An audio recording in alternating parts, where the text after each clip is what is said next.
Well, I want to welcome y'all to this July 4th edition of Saturday Sunday School. Looks like we're going to be here for several weeks to come, certainly through the month of July, and there's a good chance we'll be here through August as well. We'll have to just take it one step at a time. We have been in the book of Proverbs, and today the title of the session is called Following God's Design, where we will be exclusively in Proverbs 5 plus any other text that I point us to. When I first read this, I started thinking about how I would introduce it, and lo and behold, when I went to the teacher's book, they introduced it in virtually the same way. But you've heard the word design, correct? Everybody knows what that means. Well, when I thought about design, I thought of exactly as they said in the teacher's book. They said designs are like blueprints, and blueprints are meant to follow. Of course, we men, we don't always follow the blueprints because we're smart enough to figure out how to cut corners and do stuff like that. Now, Ernie's smarter than I am, but I might try to cut corners. And it's one thing if you're cutting corners on a playground set in your backyard. But it's another not to follow the design that the blueprints show on the Golden Gate Bridge. That could be an absolute disaster. So there's some smaller things that we should avoid, but there's some larger things that we must avoid. And today's session is one of those larger things because we're talking about marriage and family.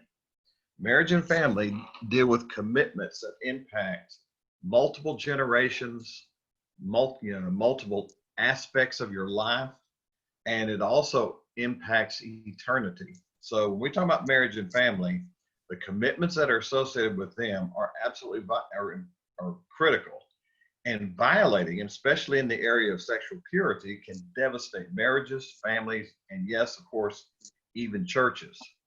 So important is this subject that 2 of the 10 commandments actually deal with this subject. That'd be commandments 7 and 10. I want to show you, just to show you how important this is, I went ahead and put down these verses from 1 Corinthians in the New Testament. 1 Corinthians 6:18 through 20 says, flee from sexual immorality. All other sins a person commits are outside the body, but whoever sins sexually sins against their own body. Do you not know that your bodies are the temples of the Holy Spirit, who is in you, whom you have received from God? You are not your own. You were bought at a price. Therefore, honor God with your bodies. Now, that right there just reminds us that the Lord lives inside of us. So it's not just me making a choice or you making a choice or anybody else making just a choice. It involves the Lord in everything that we do. Now, there's some, when it says that we sin against our own body, we know that to be true because STDs are rampant in the United States, are they not? As I recall, the statistics are 1 in 4 Americans who's an adult has an STD. Now, you think about that for just a second. If this wasn't such an important subject, but do you ever hear this on the news? And the answer, of course, is no. They never talk about this because it's not popular. And yet, it's not just STDs, it's relationship breakups, it's job, it's stress, it's whole life direction. Now, Solomon is probably not, you would say he's not the most credible person to talk about this, is he? What do y'all think? And yet, let me tell you something. He's still God's choice.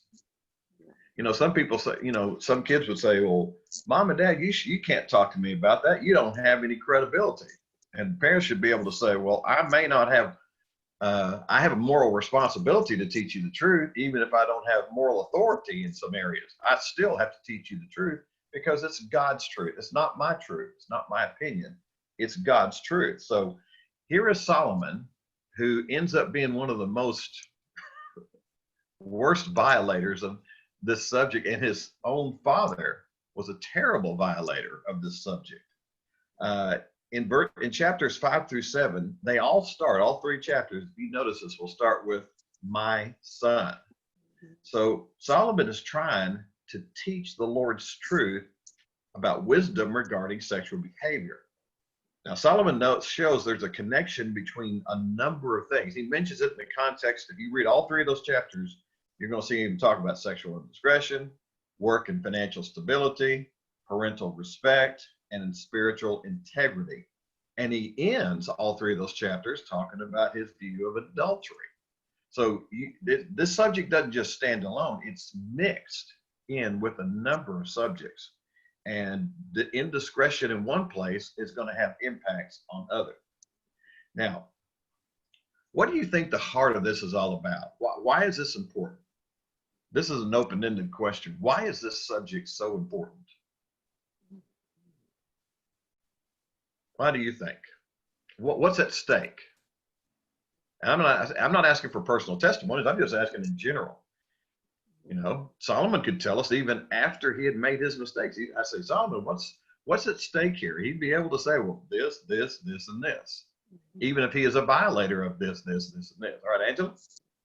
Well, I think what's at stake is humanity, because if we continue to violate his principles on marriage and family, we can lose face. There's illnesses that are involved. Mm-hmm. And there is the plan that God has for the church and the Godhead that is illustrated as a family and a union. And so you lose the visual of what that should look like. Yeah, I mean, is not the picture of heaven? We are the bride of Christ. All right. It was somebody wanting to say something. I heard I was just going to say physically, it also aids to the breakdown of the family unit, and it's families that cities and countries are made from. And when that breaks down, you end up with chaos, kind of what we're seeing right now. That's a great point. Chaos in culture is the result of this subject. Well, didn't Solomon, because of the chaos he introduced, didn't it lead to a divided kingdom? Absolutely. Yeah, absolutely. Okay. So to me, one of the things that's the heart of this is rejecting God's design. When somebody says, well, I have a right to be gay or lesbian, I have a right to do that and all that. Well, legally, you might have a right, but you are still rejecting God's design and basically saying, hey, I want to do what I want to do. And so they reject God's design for marriage and family, and basically they try to live free of his standards. Well, heterosexuals who violate these principles are doing the same thing. God, I reject your design. And that what it comes down to is the problem. I do not want Jesus as Lord. So at heart, this is a faith and trust issue. Now, who of all people is the greatest rejecter of God's design of all time? Who's the greatest rejecter? Satan. Who? Satan. That's exactly right. I mean, Lucifer had it all, did he not? He had it all. And yet he rejected God's design like nobody else did. Well, if the greatest being in heaven, created being, I mean, can reject it, and look what happened to him and he falls. Imagine what happens to us even in small ways when we reject it. Now, at the end, I mentioned that this is really in a whole section for chapters 5 through 7, because I think next week we're in chapter 8. But one of my favorite verses in chapter 7 is a verse that I pictured a lot when I was a young single man. Chapter 7:23 says, it's talking about adultery, until an arrow pierces through his liver as a bird hastens to the snare. And so he does not know that it will cost him his life. I can remember when I was younger and single, and I can remember a very attractive woman who was in the process of divorce all I had to do was just give this much energy and we would have been coming together just like that. But fortunately, neither one of us wanted to violate. But I'm telling you right now, when I knew that was a possibility, I thought about, an arrow piercing through my liver. And any other time there's been that temptation, I keep that image, an arrow piercing through my liver. What would that be?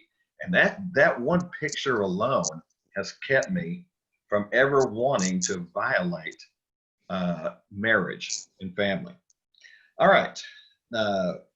Before we move on, is there anybody wants to add anything before we get into verses 3 through 6? I know that's a long introduction, but that's the subject that we're dealing with today. All right, so let's look at verses 3 through 6.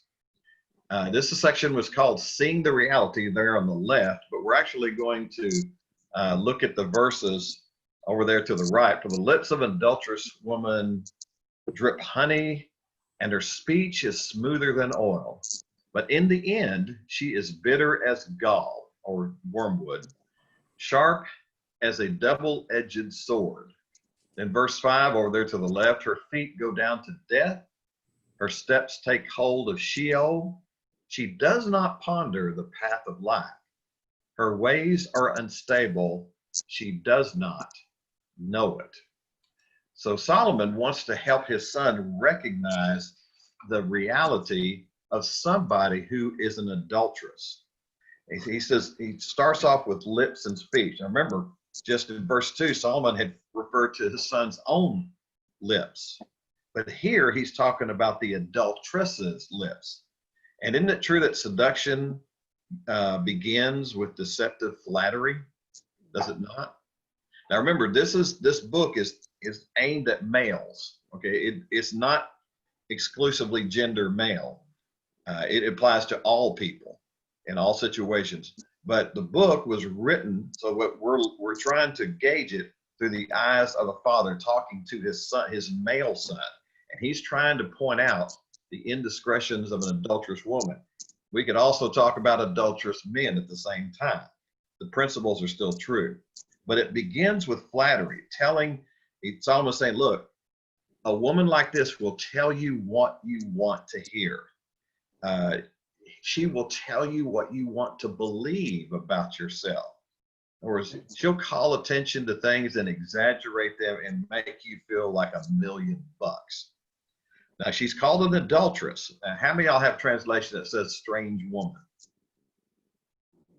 I like that translation. Now, this kind of woman is physically intimate with those who are not her husband. And so she has no commitment outside of sex-based relationships or soul-based relationships. But she is not committed to things of the spirit. And notice that these words drip honey. Now, there was nothing back then sweeter than honey. But these are the kinds of things, these kinds of words should be, they should be reserved for a spouse. In this case, let's see, let me move on for the wife. I think, as a matter of fact, it's he said earlier in Song of Solomon, or later in Song of Solomon 4:11, the kisses of your lips are honey, my Lord, and every syllable you've spoken, and I can't hardly read it because I got my pictures over here. Let me see if I can reduce. There we go.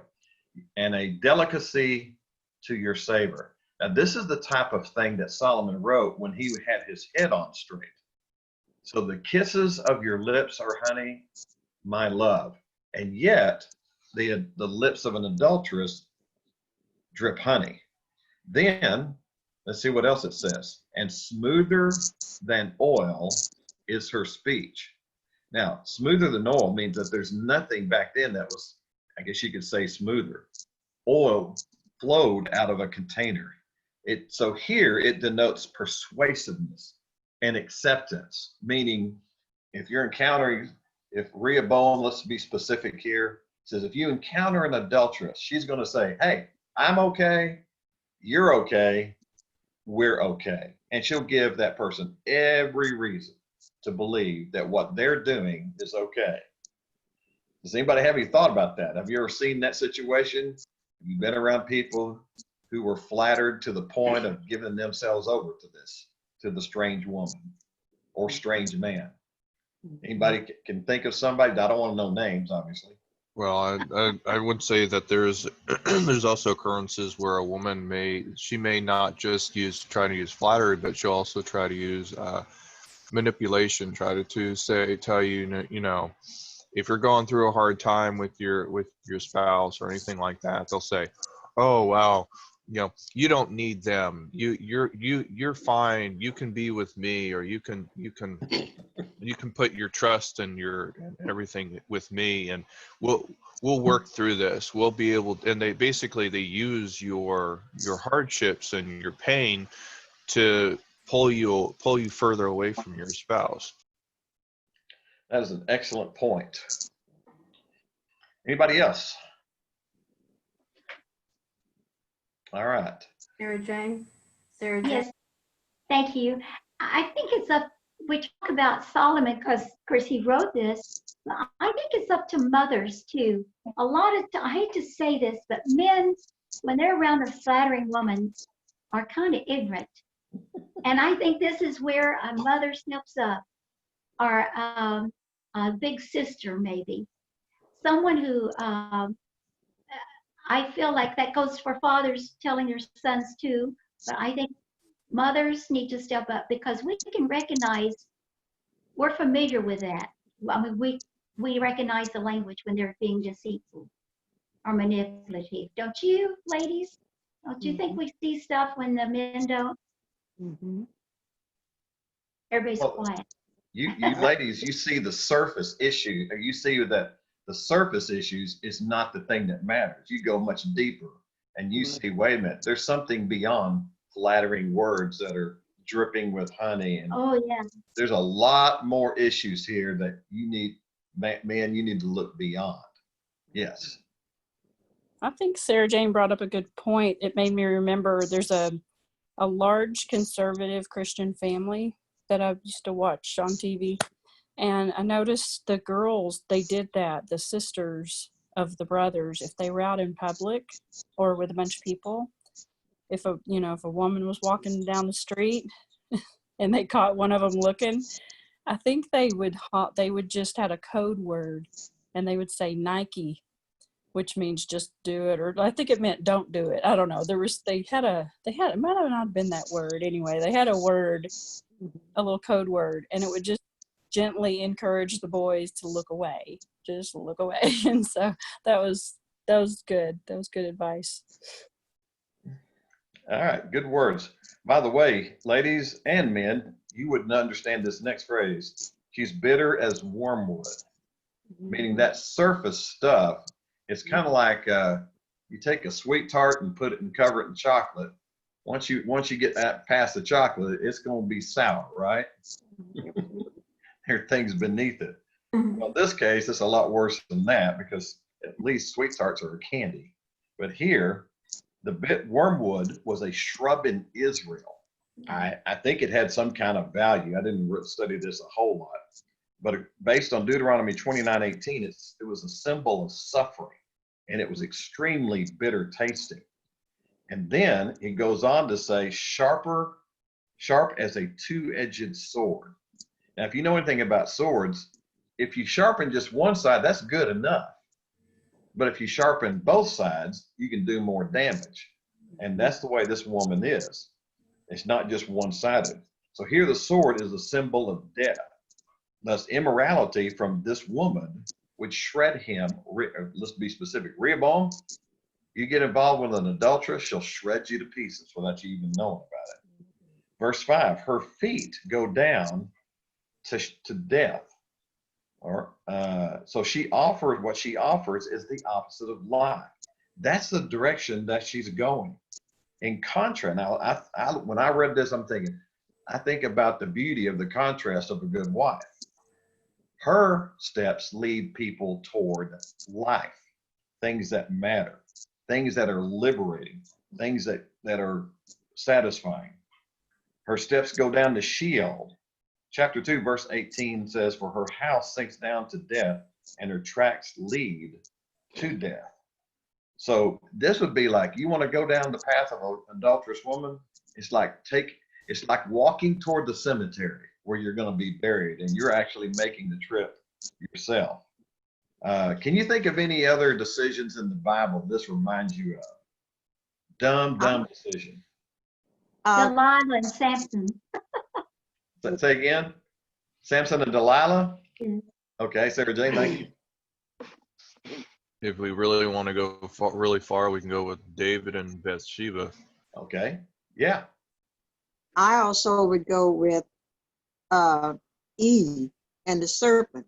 You get too close and you take a long look, and sometimes you can be attracted to do something that costs you your life.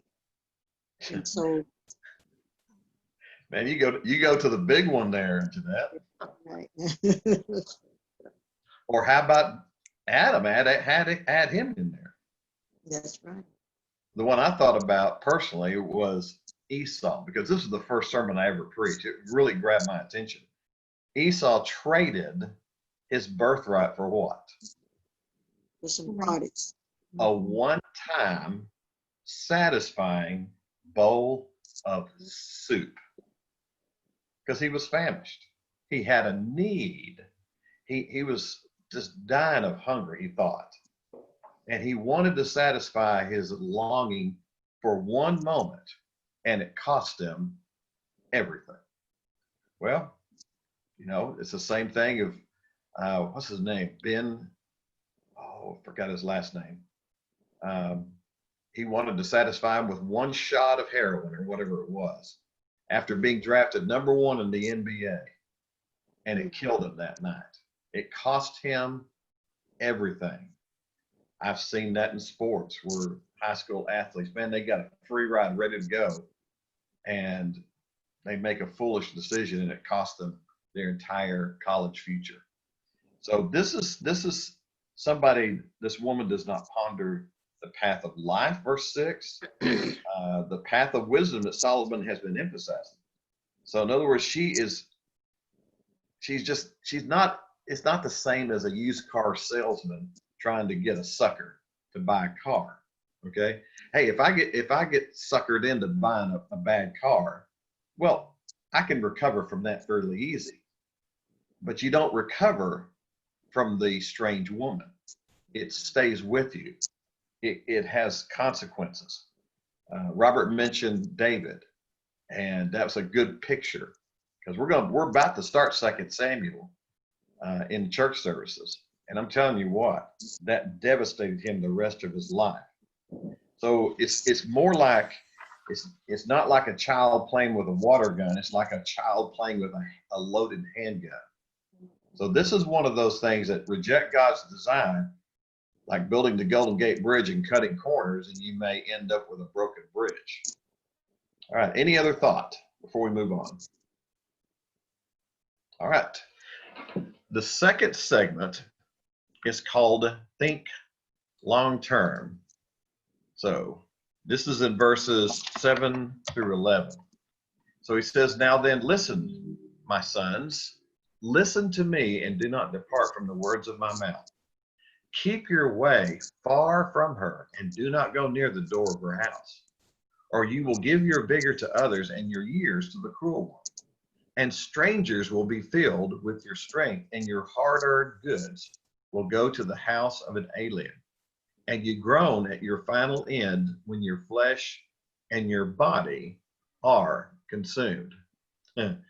What's your reaction when you read that? What kind of picture is that? Any thoughts? Well, then let's get right into it. He says, "Now then, my sons." You notice that's plural? Oh, by the way, we better start with the word now. Now suggests this is a lesson in the present. Pay attention to it. This is something that matters.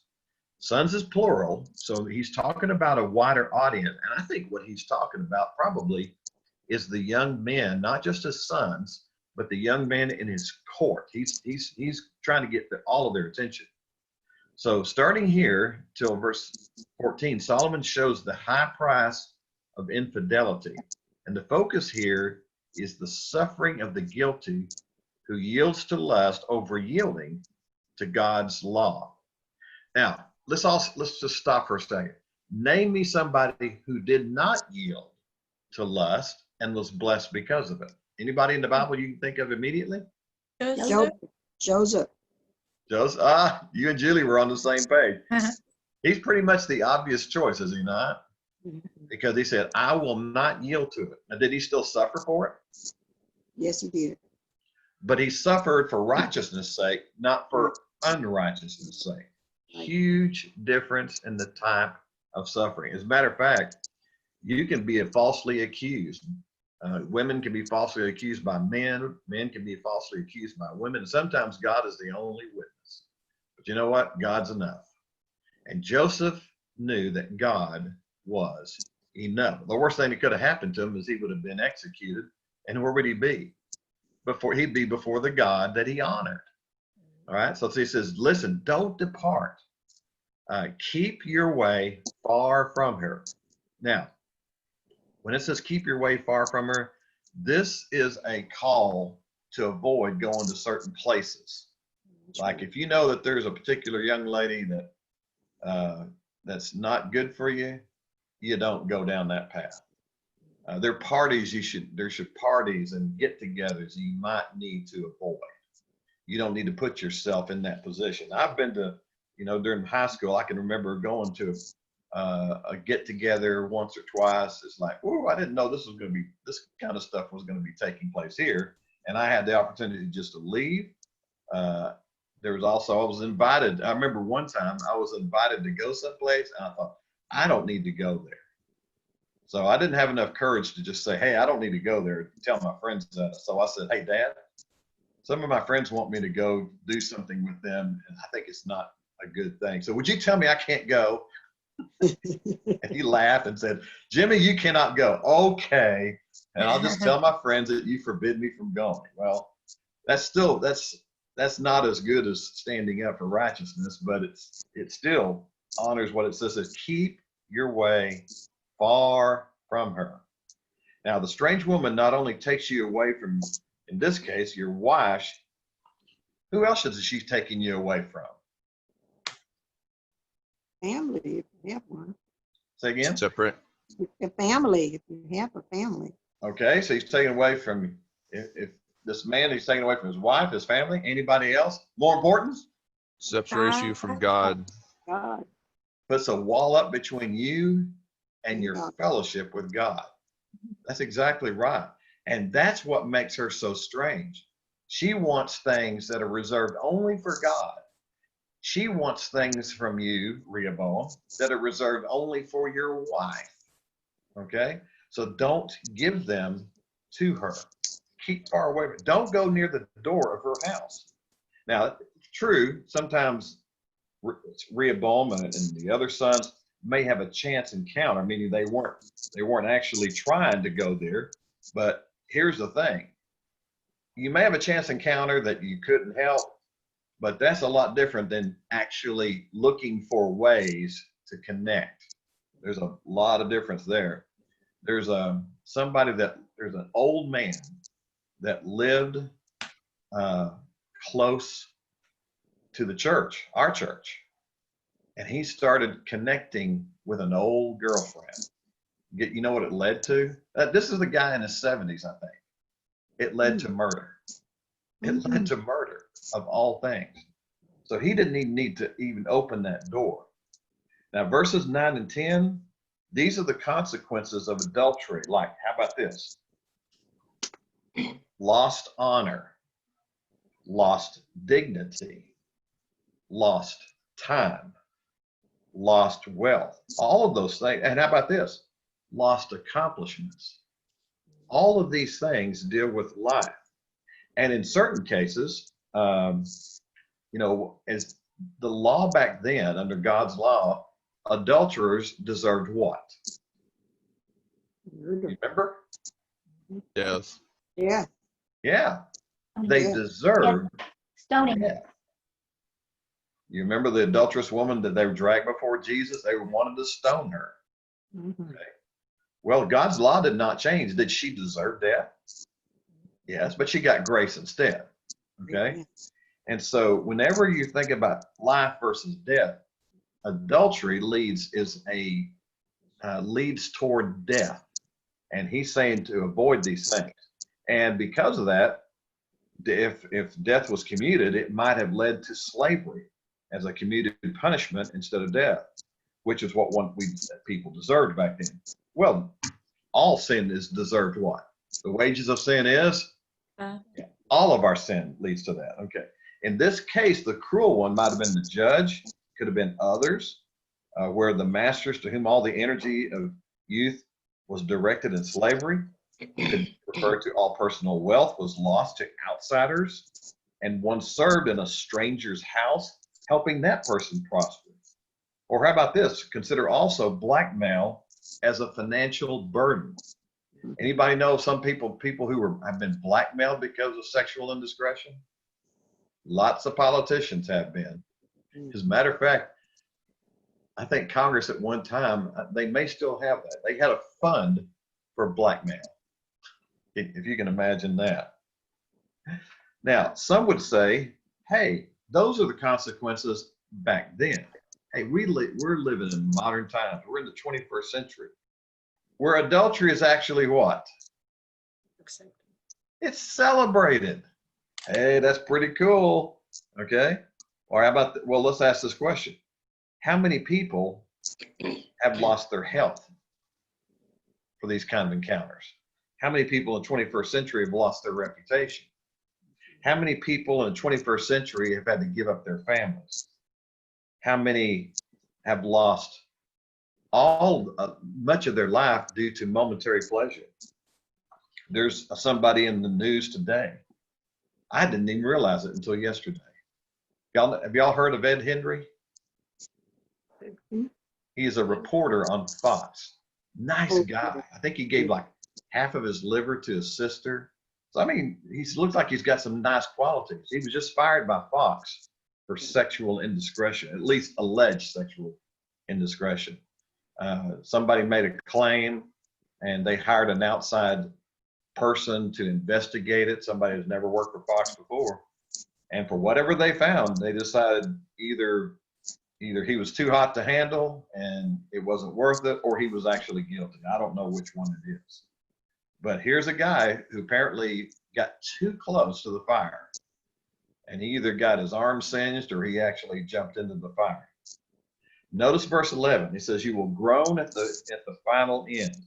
This could be a reference to STDs or natural end of life or a life filled with irreversible regret, lamenting your own disgrace, whatever the consequences. It's a horrible, think about this. It's a horrible thing to have your life defined by adultery or sexual indiscretion in this case. Can you think of somebody whose life has been defined by this? Can anybody think of somebody? We're not being mean. We're just saying, man, I grieve thinking about this. But this their life has been defined by this one thing. President Clinton. President Clinton. There's actually a family member. They're not living anymore, but there's one of my family members that actually were.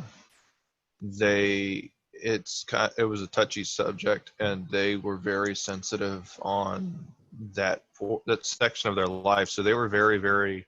It was just something that they were very cautious and they didn't want to go back there. It was something that it's like ultimate regret. Yeah. Well, fortunately, I mean, this one act defined much, not all, but much of David's life, did it not? Yeah, especially the last part of his life. But President Clinton, I think you're right. That's one everybody knows.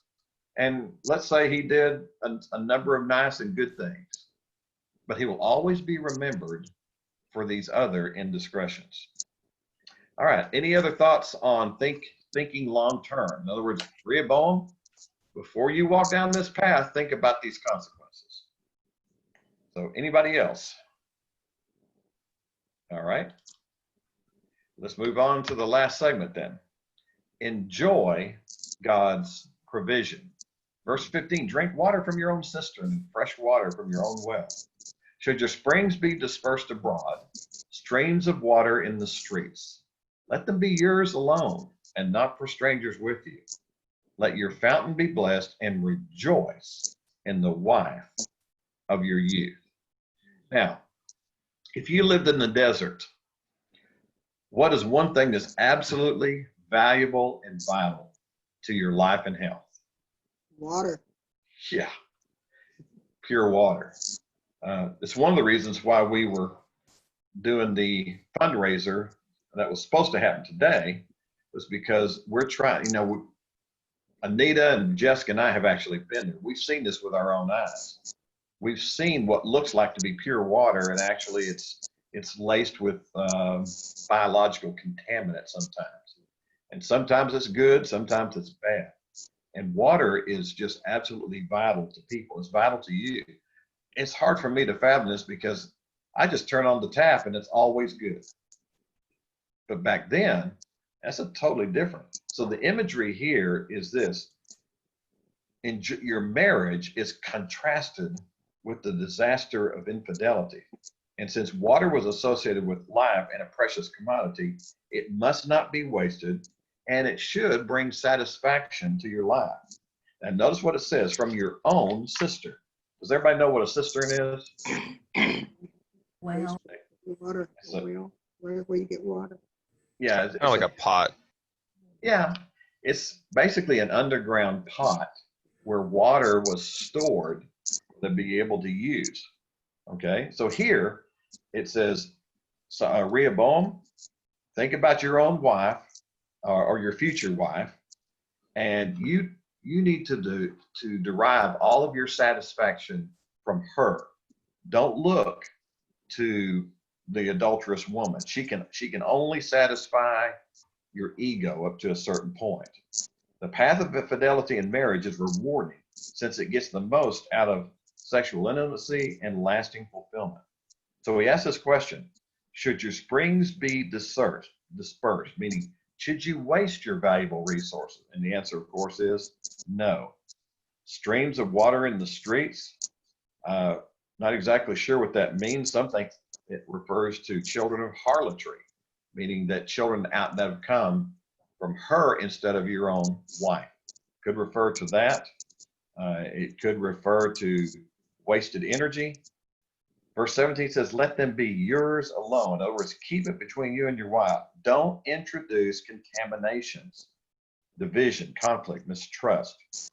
Preserve all that is positive. It is not for strangers with you, meaning those outside of the relationship marriage, those who will only take pleasure and not value or nurture the relationship.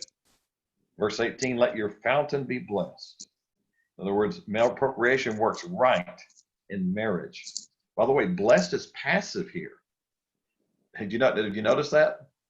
Which means it's not self-generated. That means it is produced by God, first and foremost, by you, shown discretion, and by your spouse. So it is not just active, it is passively generated. So the outside source is the Lord himself. He says, rejoice in the wife of your youth. Notice the emphasis on wife, referring to how many? One. One. That's right. So I used to kid around and say, hey, your wife's calling. And I say, which wife? And the secretary would just shake her head like, goodness gracious, like I was a polygamist or something like that. But even though Solomon, now remember, how ironic is this? How many wives does Solomon have?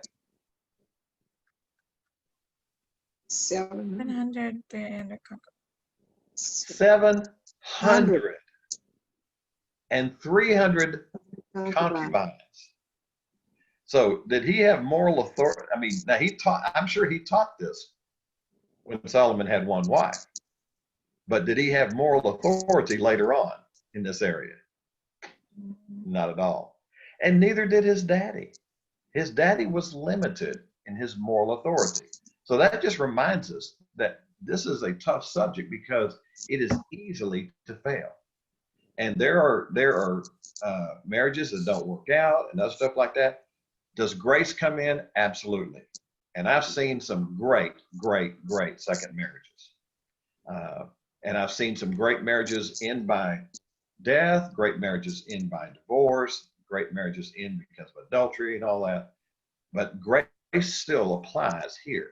Hey, Solomon, God, he was still God's instrument. I'm still learning from Solomon today. I don't reject what Solomon wrote in the book of Proverbs just because he was not the most credible example of the things that he wrote. Are we glad about that? Yes, Angela. Could you say that Solomon himself was not credible, but he had the authority given by God? Mm-hmm. Because God has the right and authority to choose whoever he wants to choose to teach a lesson or to do his bidding and his will. And maybe by him not being so credible, we look past him to Christ. Mm-hmm. Yeah, the only absolutely credible prophet, teacher, preacher is who? You just said it, Jesus Christ. That's right. I made up my mind a long time ago. I had, my parents are not perfect. Wow, what a surprise. But I made up my mind, when I was a young man single, you know what? They don't have to be perfect. But every good thing that they taught me, I want to put in my life. Every good thing that they gave a good example for, I want to replicate. And guess what? Every mistake they made, I would like to avoid. Well, same is true of Solomon, David, and all of the examples. Did Samuel have a perfect prophet? Samuel in 1 Samuel, did he have a perfect record? Did he have two great children? No. No, not at all. You could say he was a failure as a father, and yet the scripture holds him in high esteem. It does, and rightly so. So none of us are perfect. And so the fact that we are not perfect is reason to take Proverbs seriously on all subjects, including the one we're talking about today. All right. That's it. Yes. Yes, one more thing. We're talking about being parents and being husband and wife, but our children are also responsible. It comes a point where you are accountable. No matter how we were brought up or how we were taught, we're still responsible to God, how we behave. It's so silly to see people my age still blaming their parents for their rotten home life. You go, when do you grow up and say, forgive me, God? And I want to listen. Yeah, that is a wise statement. When are you going to grow up? In other words, get past that. When are you going to look past them and see God? That's right. Because when you look past to see God, then you end up seeing yourself. And that becomes a high motivation to forgive any mistakes that your parents made or other people in your life. And say, best to look at that through God's eyes, find grace, find forgiveness, apply it, and learn from it and pass it on. One other thing, Pastor Jimmy, back to my Bible, Amplified Version, it really has a romantic part in here talking about, it talks very much about the relationship between a husband and wife physically in some ways, calling the wife on verse 15, the Amplified says, drink water from your own cistern, and in parentheses for Amplified, it says, of a pure marriage relationship, and fresh running water from your own well. So it's giving permission for you to have a good relationship with your wife, for the wife with her husband. And it says, should your springs, your children, be dispersed as streams of water in the streets, confine yourself to your own wife. And so I think that's really wonderful how the Bible still gives scripture regarding the husband and wife relationship being holy and righteous and can be very loving and a good thing. And you are taking care or destroying something really beautiful if you stray. And that's an awesome lesson, I think. That's a great word, Sarah. There's a reason, the big reason for that too. That's a big one. But the biggest one I can think of is this. You said confine yourself to your wife or husband. Confine yourself to your one God. Amen. You know, and don't look for any idolatrous relationship outside of that one. I think that's the biggest picture of all. And Revelation 22 captures that, plus other texts as well. No missionary dating. All right. Any other word? Jimmy, back up to verse 9 of the second half. It says, do not go near the door of her house. Uh-huh. And I heard a preacher, this is probably 30 to 35 years ago, but along that same verse, he was saying, if you don't intend to go in the house, stay off the front porch. Okay. Say that last part again. I lost you. If you don't intend to go into the house, stay off the porch. Yeah. To stay away from temptation. Mm-hmm. Don't drive down that street. Don't go that place. Don't fan the flames, in other words. Yeah. All right. Oh, Pastor Jimmy, I Yes. have a quick funny story. When Fred was about 17 years old, this lady who was an adult invited him over. Well, he didn't know what she wanted. So when he got there, she gave him a smoker's jacket to put on. And he put it on, and she gave him some slippers. And he was sitting there, and they were talking. A knock came at the door. Fred's father's a pastor, and this lady happened to live near another pastor's house. So she called Fred's father to tell him that Fred was at this lady's house. So Dad knocked on the door and came in and asked, is Fred Woodard here? And the lady said, yes, he is. And when he saw him, he looked at him and he said, excuse me, ma'am, Fred, did I buy you that jacket? And he said, no. He said, take it off. Did I buy you those slippers? He said, no, take it off. He said, why are you here? He said, well, I just came by. He said, I'll tell you what, you're going home barefooted and you're going home without a shirt. And you will never to do this again. So he learned a good lesson from that by God coming to rescue him through his father from making a foolish decision. But he was embarrassed because there was Dad marching him home barefooted without a shirt on, going home. Yes. Well, Smart dad. we covered that a couple of weeks ago from God saving David from himself. That's right. That's right. Somebody else was trying to break in. Anita.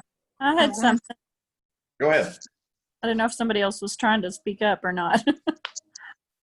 Well, I think that Sarah Jane and Robert and now Jeanette too has touched on something really huge in our world.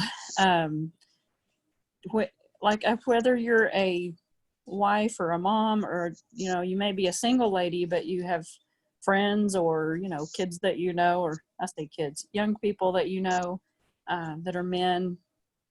I think I keep seeing both in the Bible and then our society where y'all kind of confirmed, that women do notice things. And what Jeanette's story is, some lady saw him, right? And so it was some lady that, I don't think she was being nosy. I think, God alerted her and, prompted her to contact the pastor, and to keep that, that sweet man from, getting into some trouble. And I just think that what Robert mentioned is a big problem in society, is at the workplace or in churches. We've seen it in churches too, where it's hard in the workplace because sometimes men have to be around women sometimes one-on-one. But I think that for guys, just to be more, I think women can help men be more aware to be guarded. There's a verse about guard your heart, and guard your heart also means guard your surroundings. Like somebody just mentioned, don't even go to the porch, don't go around, don't go to lunch with a woman, and that sort of thing, or don't be alone in an office with a woman and that stuff. So I think it is a reminder to all of us to don't be afraid to say something to guys, because they do run into a lot of situations, these days and from way back where, they're just faced with a really, challenging situation or tempting situation. And then we've seen it with people we know in the workplace where a woman younger and all that, did entice a man. And, we've seen them leave the church and leave their families. And so it's, if you see a man that you sense they're having trouble, pray for them first, for sure. And then don't be afraid to say something, because it's probably God prompting you. Could save a family. Amen. I was just gonna piggyback on Ernie and Anita, talking about like the boundaries basically. There's like a book called Hedges that I have, and also one of my therapists had mentioned the Billy Graham rule, which he said he would not be alone in a room with a woman. So yeah, basically it's just really important in marriage relationship and to set boundaries of like, this is what I'm going to do, this is what I'm not going to do, and so just you can be careful to avoid any little snares that would become, path to death, basically. Avoid evil, and avoid the appearance of evil. All right. Well, I'm glad that all of you were here on this July 4th, and pray that God would bless you. Yay. And I think, unless there's any other word, I'm going to go ahead and stop the recording and begin our prayer time. All right.